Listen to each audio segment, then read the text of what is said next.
I really do, because he's picked the gap, hasn't he? He hasn't tried to hit this out the ground and in danger of finding a top edge.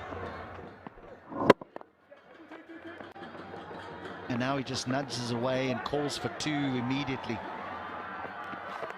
Yeah, good innings, a really good innings, a controlled innings. He took it on up front with Michael Levitt, but just of late, it seems as though he's, I'm going to say, geared down, not necessarily with his strike rate, but more in the way he's gone about accumulating those runs. Now, you're very lucky to have bowled to him, Lenny. Because in this day and age, with matchups, you wouldn't have... 99, they played Bangladesh in freezing cold Clontarf. Clive Lloyd, the team manager, had 15 layers on him, I reckon. But yeah, I was one of the young Ireland underage players asked to go and be a net bowler. Remember getting Sherwin Campbell out, so that was the good matchup. But Chanderpaul and Lara and Arthurton took me to pieces. This was long before matchups were even mentioned, I reckon. Oh dear. For the Avengers, it's just not their day. And the Gurkhas may not just get a win here, HD. They might get a massive net run rate boost too. I'm not sure many of us expected this, because the Gurkhas have been so poor with bat in hand. And I suppose we've seen this from the Avengers as well. Poor, poor, unbelievable. Well, one of the games they were 7 for 6. Another game they were 176 for none. Today, the Gurkha kit, you think that man right there, Brian Charles Lara. Here's Eskenazi's 50. Let's get a look at some of this. 10 fours, not a single 6. He's used the pace of the spinners nicely. And right from the off, he's been incredibly positive. So difficult to play in this manner when you've struggled for the first 10 or so days with the bat. Yeah, he enjoyed that. Well played. Tell you someone who's not enjoying today. Michael Leask. Wasn't happy with his LBW decision at all. He's only been brought on in the 12th over because of the matchups. It was Lara or Tendulkar. And the bowlers, it was Shane Warne, wasn't it? The biggest names in our sport. And one of them was right here in Kathmandu. Just how good was he? He kind of came before the T20 era, didn't he? But he just dominated Test cricket for the West Indies in the 90s in a team that was transitioning from being the best in the world to one that really struggled.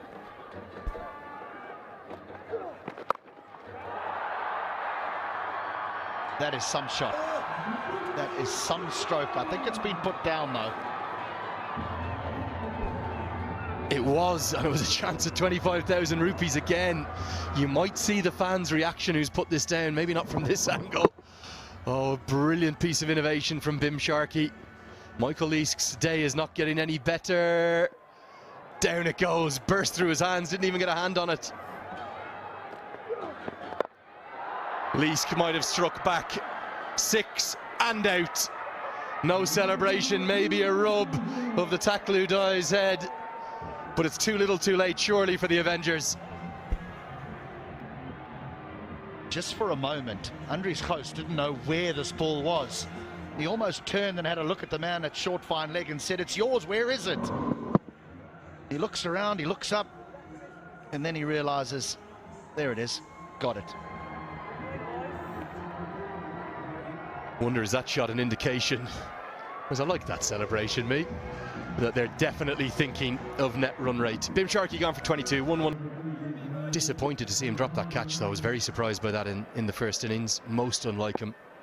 Can't remember another drop I've seen him put down. Definite signs net run rate is a factor. The Gurkhas have done their homework. And from his first ball, it's a Siddhartha Bank 6, straight down the ground.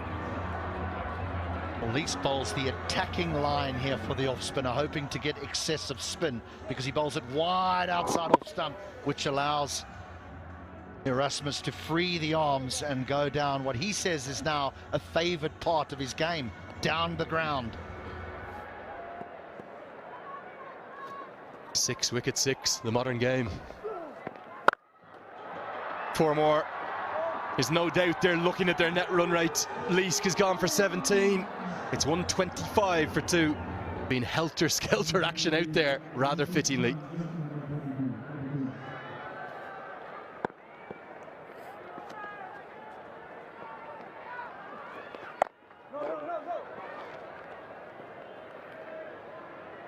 Yeah, Sagar Dakal maybe not being at his best, but I think Bipin Khatri's bowled really well all tournament. 3 more wickets to his tally.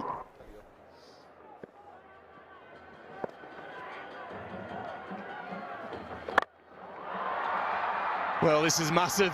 Has he got enough of it? Just about over the rope for 6 more. They're a hit away now, the Gurkhas. Erasmus has come in, he hasn't messed about. Just for a moment he thought, have I got enough? Have I picked the right club out the bag? Yes, I have. It's Panay.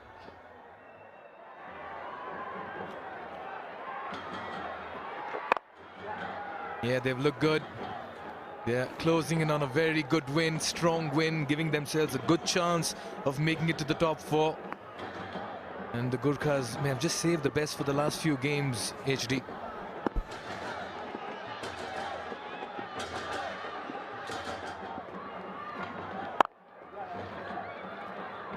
Yeah, he wants to finish, the Namibian captain.